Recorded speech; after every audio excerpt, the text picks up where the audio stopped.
The Supreme Court is clearing the way for a new pipeline that's going to be running through West Virginia. We're going to be talking about that today here on the Left Wing. My name is Desmond Price, host of the Independent Thought Podcast. I'm joined by my co-host, John Cooper from Counterpoint Politics, Dr. Erica from Cocktails and Capitalism, and our special guest, Chuck from Appalachia. So we're going to just dive right into this. This is from a CNN article talking about the Supreme Court clears the way for the Mountain Valley Pipeline construction to proceed. This happened this last week on Thursday, cleared the way for the construction of the controversial Mountain Valley Pipeline to proceed, granting an emergency request from backers of the project that has the support of Congress and the Biden administration. The justices agreed to lift a lower court's orders that froze construction on the project while legal challenges play out. The Supreme Court's order is a victory for West Virginia's Joe Manchin, a conservative Democrat who has championed the project and pushed for it during the debt ceiling negotiations back in June. In the brief order, the court ordered no extensive reasoning or dissents were noted at all. The order came as the White House announced new actions to combat climate-fueled extreme heat, which has been baking cities in the Southwest for weeks before moving northeast on Thursday. Despite climate activists urging the Biden administration to stop approving fossil fuel projects like the Mountain Valley Pipeline, White House officials have been supportive of the pipeline since it was first introduced in Congress last year. More recently, the administration officials, including the White House senior advisor, John Podesta, and the Energy Secretary, Jennifer Granholm, voiced support for this year's pipeline approval. The White House did not immediately return any requests for comment on the Supreme Court ruling. Now, Chuck, I know that you had covered this a little bit on your podcast, earlier this year. Can you give us a little bit more details about what exactly is going on with this pipeline and how it's affecting people in West Virginia? Yeah. So to give you some background, the Mountain Valley Pipeline is a 304-mile-long natural gas pipeline. It's been slated to run through both West Virginia and parts of Southern Virginia. Now, you may think this is like a newer thing, but it's not. It was announced over 9 years ago in the summer of 2014, and construction began 5 years ago, but they're still not done. They're, in fact, only about 56% of the way done, and that's because of all the issues that they've run into. They've had permitting problems. They've had regulatory problems. They've had siting problems. They've had eminent domain problems. And now they've had plenty of legal problems on top of all of that. And so this is a big, big issue where I'm from in West Virginia. I no longer live in West Virginia, but for the people that I know where it's going to be through the path, they're in the path of the pipeline, it's not a welcome sight. And so this issue has turned into a giant political football with Republicans and Joe Manchin aligning pro-pipeline and Democrats, most of them anyway, going anti-pipeline. And I'll tell you this, it's not political for the people that live along the path of the pipeline. There are Republicans, there are Democrats, there are independents, all across the political spectrum that do not want this. And I don't claim to speak for all of Appalachia by any stretch of the imagination, but the majority of people that I've talked to do not want this because there's very little benefit from it for the people that are actually in the path of it. There's a lot to lose. Like most of them are not getting any like lease payments or anything like that. This is all like eminent domain. So that's already a net negative for people who have land where it's going through. And the negative impacts of it are just, honestly, if you live in that area, more of the same. I mean, everybody in West Virginia and other parts of Appalachia are very familiar with how the extraction industry has come and raped and pillaged the land and taken all of the resources while giving back very little. And this is seen as more of the same. This is seen as Appalachia just being a sacrifice zone for this, for things like the destruction of forests and waterways, for impacting wildlife and other ecosystems, for contributing to climate change. But you mentioned Joe Manchin, and Joe Manchin has been a big champion of this. In fact, one of the negotiations for the Inflation Reduction Act, which I think was passed either last year or the year before, was to remove some of the regulatory barriers that existed that were blocking this project from moving forward. So Joe Manchin's a big champion of it. Now, Joe Manchin has a ton of fossil fuel interests behind him, and he's teasing out a really ridiculous third-party run for president right now. But it's really disappointing that this is happening. Like you'd think in 2023, or at least you would hope, you wouldn't think, you'd hope in 2023 that, we would be moving beyond these ridiculous pipelines right now and moving to a more clean energy future. But alas, there's still money to be made from it. And, I think it's disappointing to see the White House behind this. You mentioned John Podesta and Jennifer Granholm. The two of them have spent more time in a green room than anywhere else in the past decade. So I don't really trust them to know what's in the best interest of the actual people. Nor honestly do I trust Joe Biden at this point, because this is just, it's ridiculous. And honestly, like I have yet to see anybody but Republican politicians and Joe Manchin come out vociferously for this. And so that's where I stand on it. I'm willing to have some pushback. I don't care, but like that, to me, it just seems like an absurd thing. And the fact that it's taken so long and had so many hurdles to get through, and yet people are still bending over backwards to make this happen is just pathetic. And it shows where their cards really fall. Whoa. Does anybody want to take the pro pipeline position here on the left? So get off the show. Get off.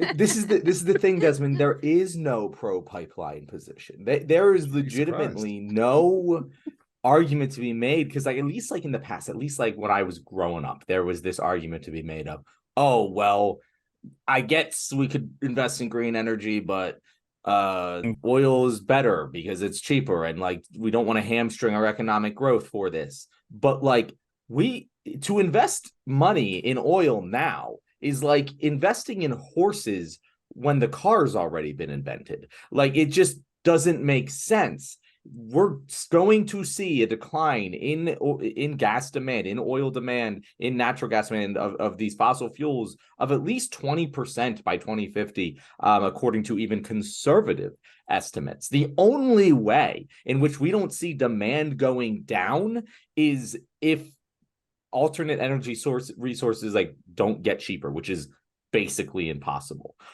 And so, like, you're telling me we're going to invest, we are going to displace all of these people, we are going to harm the local environment, we are going to further invest ourselves in an energy source which is having global effects and hurting people all around the country. And we're going to just spend that money in something that is going to have declining demand for the rest of our lives. Like there's no like economic reason to do this. There's no environmental reason to do this. The only reason to do this is if you happen to be getting paid by the people who are going to profit off of this, Joe Manchin. But I try to steel man things. I've never I can't see a possible steel man for this. Yeah, I mean, especially considering that, as we're going to talk about in the story that I'm going to tell, basically the fossil fuel industry knew about climate change 50 years ago, and they've done everything they can to obfuscate the truth so that they can continue to rake in profits. So even the fossil fuel industry knew that what they were doing was going to kill our planet and endanger every single living thing on this planet. And yet they still went ahead with it. That is the part that I'm like, what is, so you probably have kids, right? You probably have do you just want to doom them?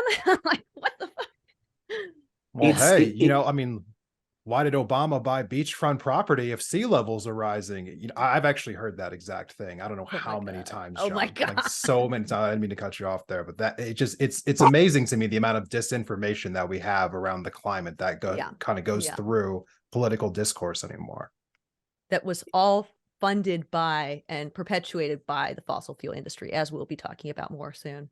There's no global warming because I walked outside and it was cold the other day. Checkmate, wow. Libs, take that. Wow, that empirical evidence is so convincing. All I bring to this discussion is just empirical evidence. That's right.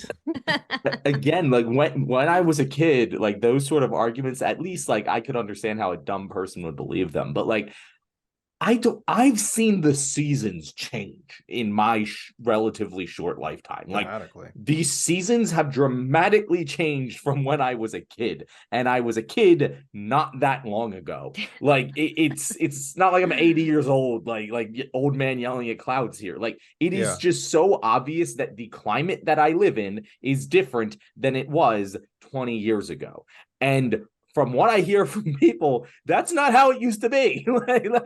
I've never lived in a world without rapid climate change, but we can measure how it didn't used to be like that. And to be able to just see that now, it blows my mind that anyone takes a stance that climate change isn't a thing. And I hear the argument that like climate change is a thing, but like it's not caused by humans. And it's like, okay, on the off chance that it is, maybe we should do something about it. What do you mean? Like, why not? If it is a thing, why not do everything possible in our power to stop it from happening, even if we didn't cause it? Polio is also not caused by humans, but we managed to fix that one real quick. Exactly. Good point. And it's I was just gonna say we'll talk a little bit more about climate change, as Erica alluded to in another video that we have here this week. So make sure to stay tuned if you're interested more in that change. But I was just gonna say how even from like conservative economic standards, like there are external costs of climate change that the people who own this pipeline aren't going to pay. Like all of the environmental damage, all of the billions of dollars that are being spent right now because it's just a little bit hotter, is caused by 100, what is it, 71% of emissions are caused by 100 companies.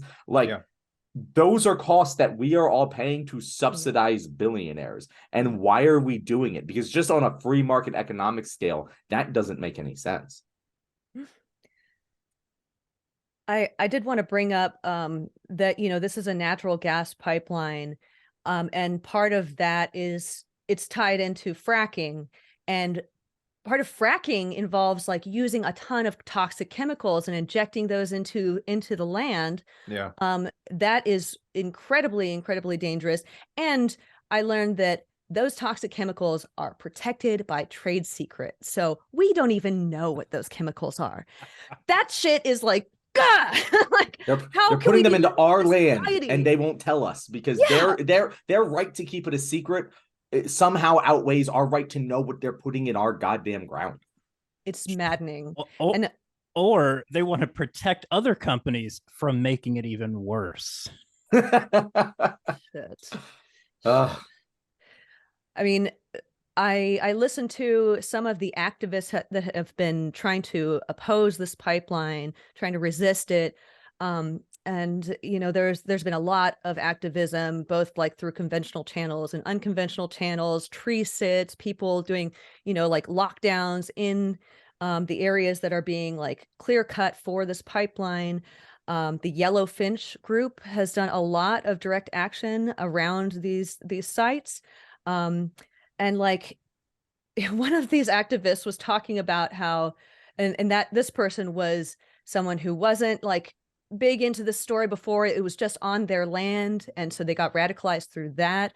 And they're talking about how even using the recycled fracked gas, they use that and they layer the roads with it to prevent the roads from freezing. So these toxic things that are being produced by this process are then being spread across these inhabited areas. It's so dark. It's so bad. It's so evil that we're allowed to do this, but it continues.